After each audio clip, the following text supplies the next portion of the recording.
I'm Carolyn Mercer. Before retirement, I was a successful secondary head, uh, comprehensive school in the northwest of England, over 20 years.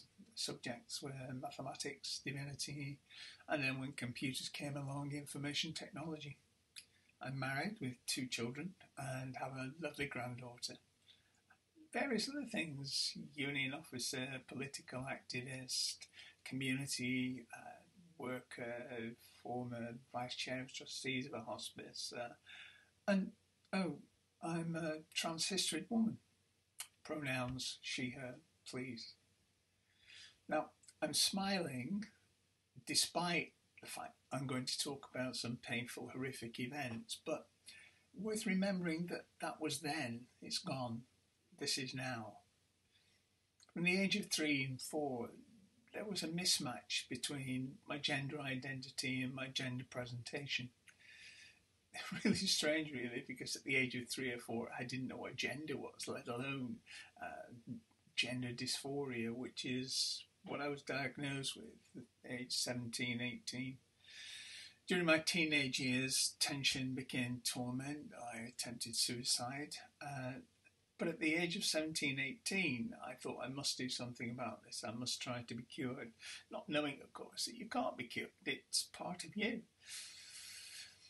Referred by a psychiatrist to the NHS, the treatment at the time was to be taken into a darkened room, strapped to a wooden chair, electrodes placed on my arm, pictures shone on the wall of women, and then an electrical current passed through my body to inflict pain. The idea was that I would associate pain with what I saw myself as wanting to be, saw myself as being. It didn't work, needless to say, other than the fact that it did cause me to shiver physically for the next 40, 50 years, but that's gone. Despite that treatment, I was still suicidal at times, but worked hard, changed my job from being a trainee quantity surveyor to being a teacher. I had minimal qualifications, 5 O-levels, GCSEs, blagged my way into college, trained to be a primary school teacher, but then was asked to be a maths teacher in a secondary school because they were short of maths teachers. By 26, no A-levels, non-graduate, I became head of mathematics at school in Yorkshire. By 37, by which time I got an Open University degree and a master's degree, and I was appointed head of a comprehensive school of 1,000 pupils. And still those thoughts were there, but I hid them from almost everybody. I worked hard. That was a way of coping with the frustration in my head, the confusion. But I was very successful until 1994. The build-up to 1994 was that the tension in me became torment, and I thought I needed to do something about it to align my gender presentation with my gender identity. Didn't work out because I was suspended from my job. I was outed in tabloid newspapers. And yet, although damaged by that, I wasn't defeated. I managed, despite having trumped up disciplinary charges against me, to go back to my work and led the school to its arguably most successful period. I didn't only survive, I succeeded. But in 2002, I decided that I would present myself to the world as I saw myself. And it was interesting, obviously through the tabloids out in me in 1994 and again in 2002, I thought that it would be best for my school were I to leave and take on work with the local authority, not directly connected with being a head teacher. And it was interesting that in September of that year, when my Year 11 students had moved on to college. I was a trustee of the college on their governing body.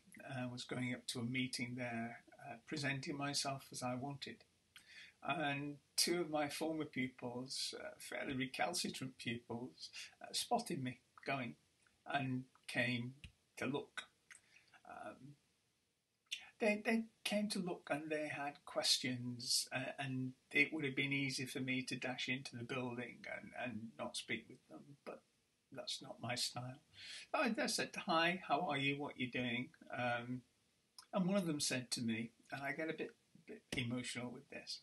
One of them said to me, "Why did you have to leave?" I said, "Well, I didn't have to leave. I thought it would be probably best if I left." And he put his hand on my arm and said, "We would have looked after you, you know." And then two girls came along, also former pupils of mine, and